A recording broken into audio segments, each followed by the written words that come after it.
Rejected by my family for infertility, they convinced my husband to marry my sister. 5 years later, my miracle child left them speechless from my earliest memories. I knew I was a disappointment. Not that my parents ever said it directly. They didn't. Half to the way they looked at me when I was born, hoping for their first son. And then again, when my sister Kate arrived 3 years later, told me everything I needed to know. I was Jenna, their firstborn daughter, and I would never be enough. Maybe the next one will be a boy. I overheard Mom telling Dad after Kate was born, but there wasn't going to be the next complications during Kate's birth meant Mom couldn't have any more children. Their dreams of having a son was put on hold, transferred to some distant future when their daughters might give them grandsons instead of growing up in our modest suburban home. I watched as Kate quickly figured out how to wrap our parents around her little finger. She'd bat those big brown eyes of hers, and they'd melt like ice cream on a hot summer day. Meanwhile, I grew more independent, learning to rely on myself rather than chase after attention. I was never going to get Kate to know exactly what buttons to push to get what she wanted. I had everything I needed: clothes, food, shelter, education, but emotional warmth was always in short supply. At least for me over time, I learned to accept it to build my own internal fortress of self-reliance. I'm going to study economics, I announced at dinner during my senior year of high school. Mom and Dad exchanged looks across the table. Are you sure, honey? Mom asked, her fork pausing halfway to her mouth. That's such a technical field. Dad nodded in agreement. What about something more suitable for a young lady, teaching maybe, or nursing? I stood my ground. I've already been accepted to the state university. My grades are good enough for a partial scholarship. Well, Mom sighed. I suppose it's your choice. The disappointment in her voice was familiar by now, almost comforting in its predictability. Kate, who was still in high school, smirked from across the table. I'm thinking of studying psychology, she announced, and our parents immediately brightened. That's wonderful, sweethearts, Mom exclaimed. You always been so good with people. I pushed my peas around my plate, letting their voices wash over me like background. The noise. I'd learned long ago that fighting for their approval was a losing battle instead. I focused on my future, on the independence that college would bring. I met James during my sophomore year at State University. He was a senior in the economics department, and we literally bumped into each other in the library's financial section. I dropped my statistics textbook. He picked it up, and that's how our story began. You're in Professor Martinez is in macro class, right? He asked, handing me back the book. I'd seen you asking all the smart questions. I blushed, not used to anyone noticing. Me, positively? Yeah, that's me, the annoying one who keeps the class running late, not annoying at all. He smiled. I was wondering if you'd like to grab coffee sometime. I could tell you about the upper-level courses you'll be taking next year. That coffee date turned into dinner, which turned into a movie. Nights that turned into us being inseparable. For the first time in my life, I felt truly, truly seen and appreciated. James didn't compare me to anyone else. He just liked me for who I was. After he graduated, James took a job at Anderson Consulting while I finished my degree. He waited for me, and the moment I graduated, we decided to move in together. We found a small apartment downtown, nothing fancy, but it was ours. Mom, Dad, this is James, I said. During the first visit to my parents' house, the change in their attitude was immediate and shocking. Oh, James's mom practically squealed. We're so happy to finally meet. Will you be joining us for Thanksgiving, Christmas? Both dads clapped him on the shoulder. Son, we've heard so much about you. Tell me about your job. Jenna says you're in finance. The word son caught my attention, of course. They were finally getting the son they'd always wanted, even if it was through marriage. I watched as they fawned over James, asking him about his plans for the future. And when he thought he might want to settle down with Kate, who was living at home after graduating and still hadn't found a serious boyfriend, sat in the corner during these family gatherings, shooting daggers at us with her eyes. For once, I was the sister who had something she wanted, and she couldn't stand it after a year of living together. During a quiet dinner at home, James got down on one knee and proposed. I said yes immediately, and we decided on a small, intimate wedding, despite my parents' protests about wanting something more elaborate. It's your big day, Mom argued. Don't you want something more special? This is special. I insisted. It's exactly what we wanted. The ceremony was perfect. Just close friends and family in a small garden venue. James and I exchanged vows and had a lovely dinner reception, and went back to our apartment as husband and wife. It felt right starting our married life in the same place where we'd begun building our life together. The questions started almost immediately after the honeymoon. So when can we expect some good news? Mom would ask, her eyes gleaming with barely concealed desperation for a grandson. We're saving for a house first. I'd explain again and again, we want to be financially stable before starting a family. Dad would shake his head disapprovingly. Your mother and I didn't have much when we started, and we managed just fine. Every family dinner became an update on their friends' growing families. Did you hear the Hendersons just became grandparents? Again, another boy. Or the Smith's daughter just announced she's pregnant and she's younger than You, Jenna, finally. After 2 years of saving, James and I bought our first house. It wasn't anything fancy, but it was ours. Well, ours are in the banks the moment we signed those mortgage papers. I knew the baby questions would intensify, and they did. What I hadn't expected was Kate's announcement just 3 months later. I'm pregnant, she declared on Sunday dinner, her hand resting on her still flat stomach. It's Mark's. Mark was her boyfriend of 6 months. A guy none of us particularly liked. The next few months were a whirlwind. Mark disappeared as soon as Kate started showing, leaving her alone and moving back in with our parents. But instead of this being a scandal or shame, my parents transformed their house into a shrine to their upcoming grandchild. When little Emily was born, you'd have thought she was royalty. My parents converted Kate's old the room into a nursery, bought every baby item imaginable, and turned their lives upside down to help raise their granddaughter, isn't she? Perfect mom would coo, rocking Emily during our visits. Don't you just want one of your own, Jenna?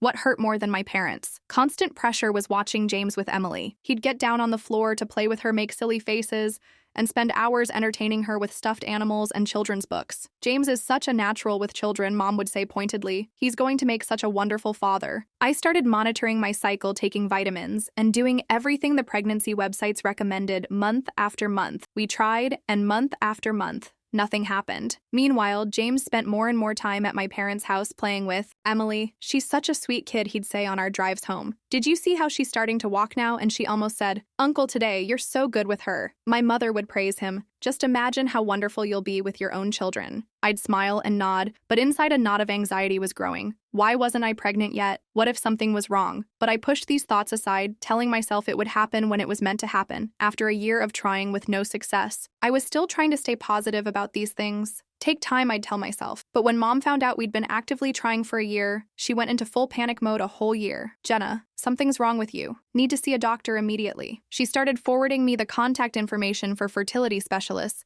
before I'd even left their house that day. Finally, to get everyone off my back, I made an appointment. James came with me, holding my hand in the sterile exam room as the doctor ran through her questions. Blood tests, ultrasounds, and more tests followed. Then came the day of the results. I'm sorry, the doctor said gently, but the tests indicate that you're infertile. The words hit me like a physical blow. James squeezed my hand, but I barely felt. The doctor kept talking about options and treatments, but her voice seemed to come from very far away. That evening, James and I sat in our kitchen, barely touching our takeout. Dinner, we can look into adoption or IVF, he said, finally, or there are options. I nodded numbly, but the devastation felt complete. How could I face my family with this news?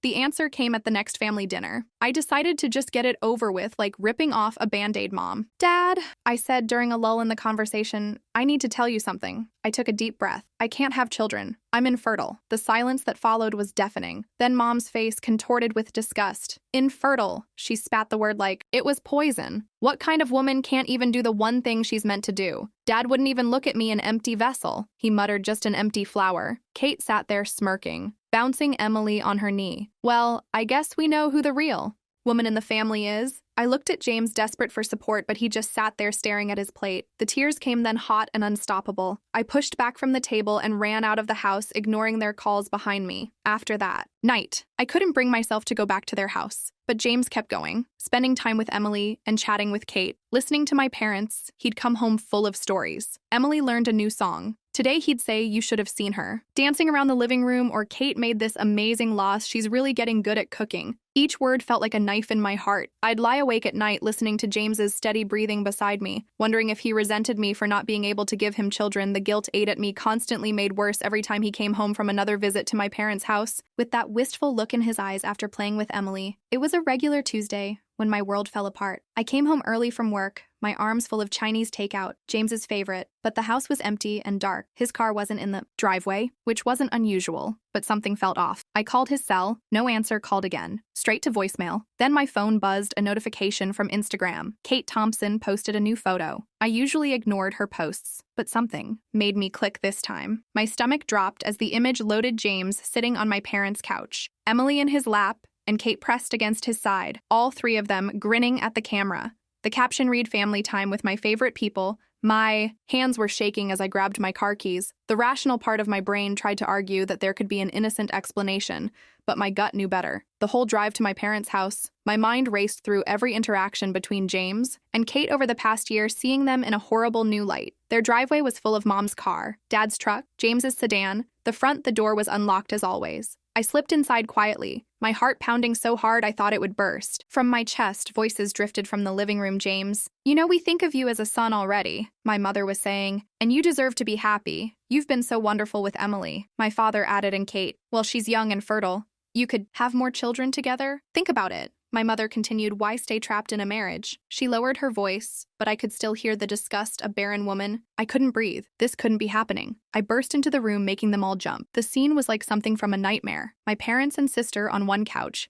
James in Dad's armchair, Emily playing with blocks on the floor between them, one big, happy family plotting to exclude me. What the hell is going on here? My voice came out stronger than I felt. James at least had the decency to look ashamed, but my parents were defiant. Jenna's mom stood up, chin raised. We're just having an honest discussion about what's best for everyone. Best for everyone. I repeated, my voice shaking. You're trying to convince my husband to leave me for my sister. Well, someone has to think about his future. Dad shot back. You can't give him what he wants, what he deserves. Kate, can I turn to James, waiting for him to defend our marriage, to tell them they were crazy instead? He stared at the floor. James, my voice cracked on his name. I'm sorry, Jenna, he said quietly, but they're right. I want children, a family. And I developed feelings for Kate. Kate smirked, reaching out to put her hand on James's arm. Gets out. You don't belong here anymore. This is my family. Now I looked at each of their faces. My father's stern disapproval of my mother's cold satisfaction. Kate's triumphant smile. James's guilty avoidance for years of marriage, a lifetime of family ties, all meaningless without another word. I turned and walked out. I drove home in a daze, packed a suitcase on autopilot, and left a note. For James to file for divorce, I'll have my lawyer contact you. The divorce was quick and clinical.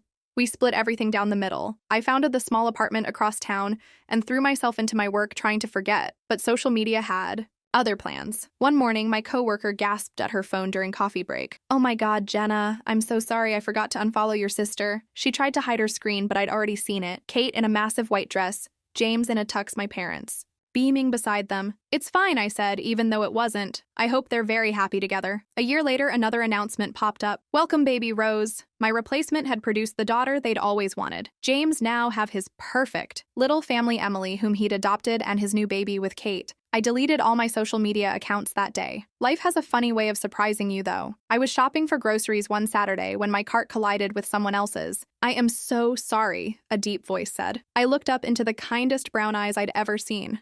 I'm Michael, he said, helping me pick up my scattered items. Can I buy you coffee to apologize for being a klutz? One coffee turned into dinner into dating, and suddenly I fell in love again. But this time I was honest about the start. I need to tell you. Something I said one night, 6 months into our relationship. I can't have children. I'm infertile. Michael took my hands in his. Jenna, I love you. If we want kids someday, we'll adopt or we won't. I just want you. We got married in a small ceremony at the courthouse. Just us and a few close friends.